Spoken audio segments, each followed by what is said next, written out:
icyo gihe nyakubahwa perezida wa repubulika mwatanze urugero rw'umubyeyi wahisemo kuvuma abicanyi abacira mu maso ubwo bamusabaga kubahitiramo uko ashaka ko bamwica. Urugero rw'uwo mubyeyi rubumbatiye ayahe masomo kuri mwe, kandi ni gute umunyarwanda yakomeza iyo myitwarire mu myaka 30 iri imbere?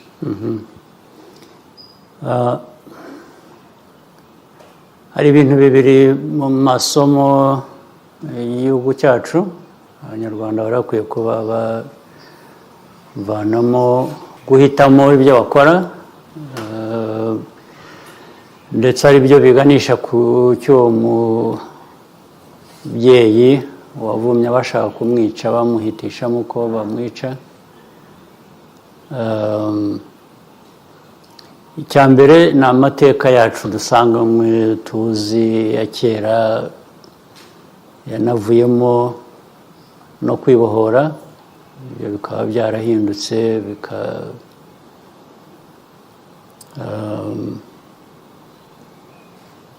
bikaba ariho tuganisha imyumvire ya politiki, kuvuga ko tutabaho nk'uko twabayeho muri iyo myaka ya kera. So ayo ni amahitamo rero ashingiye kuri ibyo ngibyo. Icya kabiri ni ukubaka ubuzima bwacu bujyanye noneho n'ayo mahitamo. Ntabwo wahitamo gusa ngo nurangiza wicare utegereze gusa icyo Imana izagushyira mu biganza ngo wakire. Icyo ushaka ko Imana igushyira mu biganza ngo wakire, ibyo biganza yabiguhaye n'ubundi ngo ubikoreshe. Amaboko ngo uyakoreshe wigire ushobore kuba umuntu muzima nk'uko yabigennye. Ibyo rero nibyo ubundi bikwiriye kuduha umurongo tugenderaho, nibyo bikwiye kuduha icyerekezo tuganamo. Hari ayo mateka mabi yahindutse, ariko noneho yahindutse ngo habe iki, abantu babeho neza, bashobore gutera imbere, igihugu gitera imbere, abanyarwanda babe bishimiye icyo bari cyo naho bagana, kandi ari bo babanje kubyigenera. Ibindi byose, inkunga abantu batera, gufatanya natwe, bikaza byongera kuri ibyo ngibyo.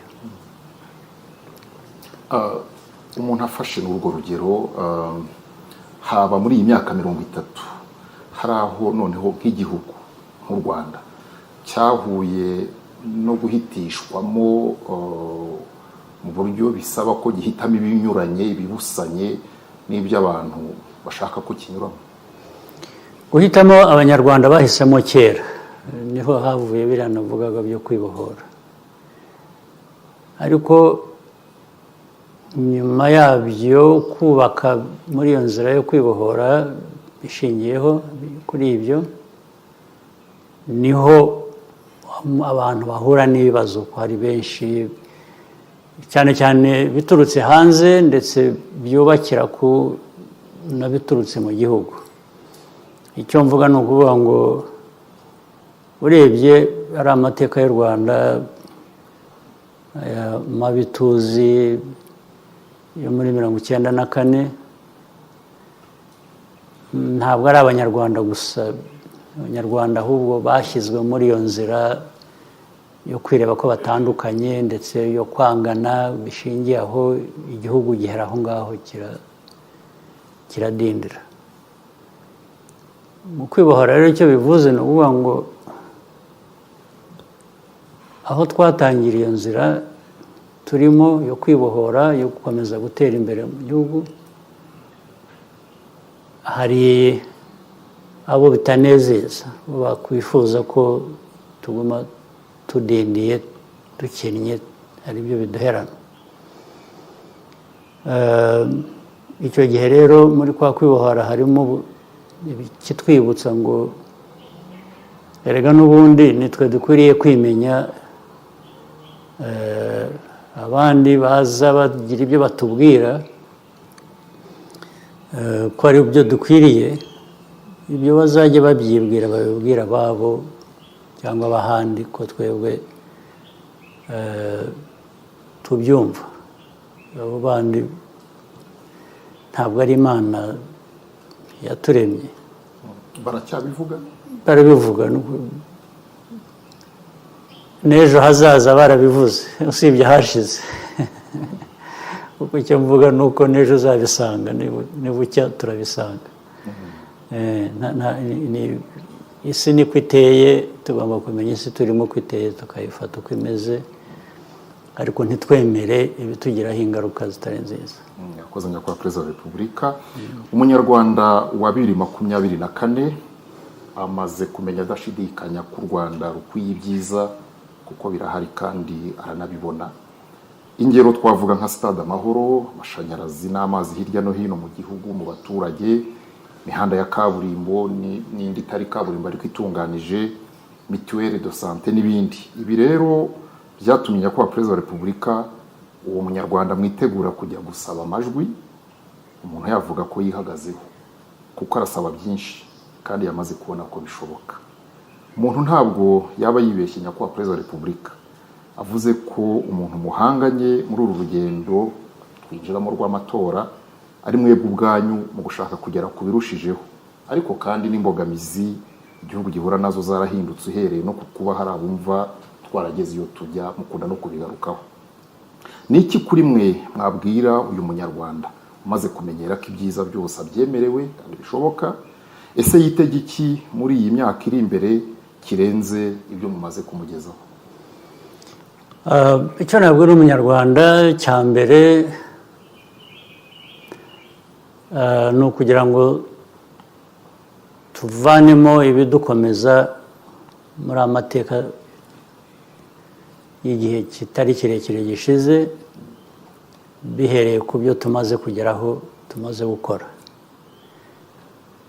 Icyiza cyabyo ni uko byerekana ibishoboka kandi ko bishoboka. Iyo umaze kubona igishoboka rero kandi bigaragaza ko bituruka mu banyarwanda, icyakubuza gukora ibirenze byiza ngo ugere kure imbere heza yaba ari iki?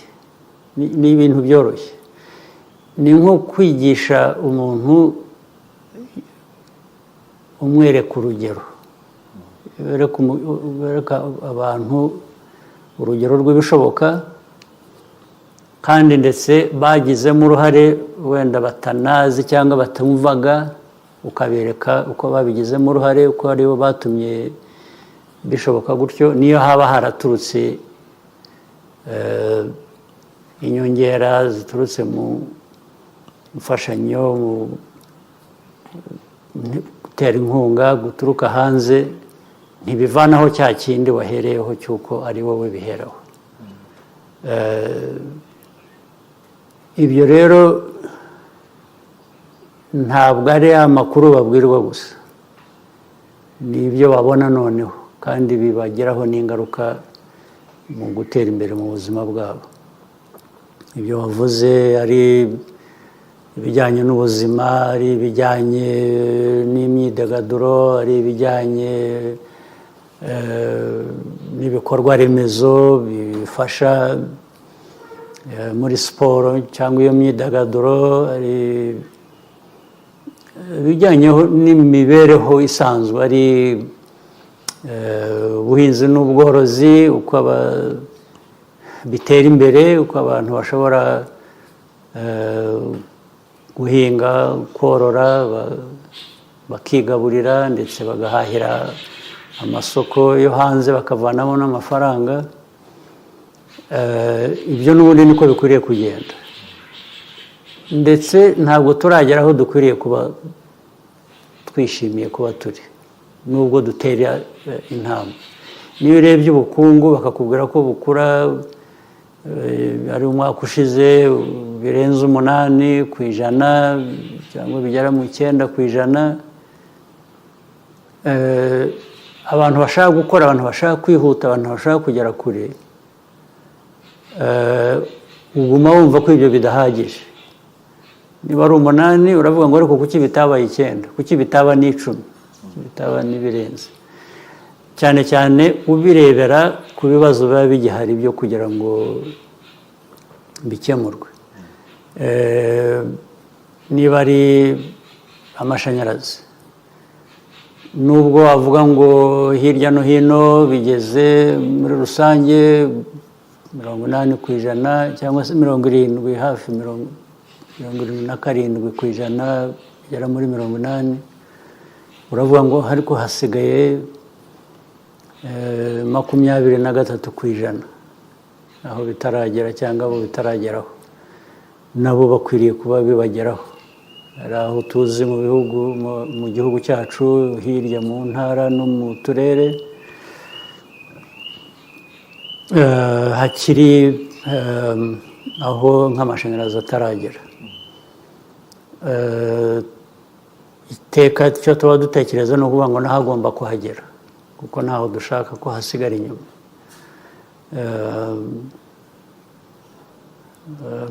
Bityo rero nicyo navuga ngo kwiyamamaza, kongera gutorerwa kuba umuyobozi w'igihugu birimo uwo ari we wese, twebwe dufite amahirwe yo kuvuga ngo hari ibyaturanze tumaze gukora mu myaka ishize tuyoboye abantu, n'abandi bafite ibyabaranze cyangwa ibyo bifuza ko byabaranga bumva ndetse banarushaho. Niyo mpamvu baboneka bagashaka nabo kujya mu mwanya wo kuyobora igihugu. Ibyo ni uburenganzira bwabo, ariko uburenganzira bundi ni ku baturage guhitamo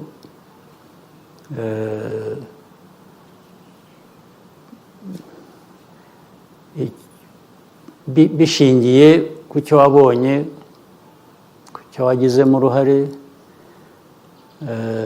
Ngira ngo uribuka hari umuturage rimwe wigeze ubanza ari mu matora y'ubushize cyangwa hagati mbere gato, watanze urugero, wavuze ngo we ntabwo yirahira uwamusezeranije kumuha inka, yirahira uwayimuhaye. Ubwo ni ukuvuga ngo n'uwamusezeranije ko azayimuha cyangwa umusezeranye ko azayimuha, nawe aragira neza, ubwo nibigera ko azayimuha ubwo azamwirahira, ariko ntibibagirwe uwayibuhaye. Naho turi rero, ubwo n'uwayiguhaye azakongera indi n'ubundi, cyangwa aguhe n'ibindi birenze ibyo. Ririya jambo ry'uko umuntu atekereza ko the main challenger of you is yourself. Yes, nibyo ubu ni ukuvuga ngo nanjye ni mu bitekerezo byanjye no mu mikorere, ni ukuvuga ngo icyo ntakoze cyashobokaga mu gihe gishize ngomba kugikora, nkongeraho n'ibindi bijyanye n'igihe bigezeho. Nicyo bivuze, kuko ntabwo bijyanye rero no kuvuga gutera imbere kurushaho kuri buri wese, ariko noneho no kuri buri wese n'uzabatora. Ni ukuvuga ngo ariko uruhare twagize muri ibi twarushaho kugira uruhare kugira ngo noneho ibintu birusheho no kwihuta. Nanjye ubwanjye icyo mba nibaza cyangwa icyo numva mvana mu bikenewe cyangwa mu byifuzo no mu bitekerezo by'abantu, ni ukuvuga ngo ese nanjye niyo naba nshimwe ngo nakoze ibintu byiza, ntibyashoboka ko nakora n'ibirenze. Nicyo mvana muri ibyo ngibyo, kuvuga ngo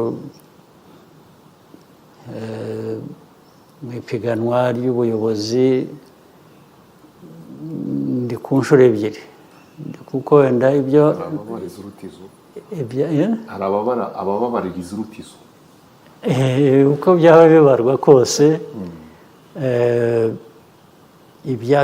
ibishimwa ko twagezeho birumvikana ni nabyo abantu bashobora guheraho bahitamo ariko kuri jye igihe bakora ibyo byo guhitamo mba mvuga ngo ibi ni byiza ariko n'ejo bikwiriye kuba birusha ubwo ni ukuvuga ngo rero bifite icyo binsaba kirenze wenda icyo nashoboye gutanga mu gihe cyashize cyangwa cyangaragayeho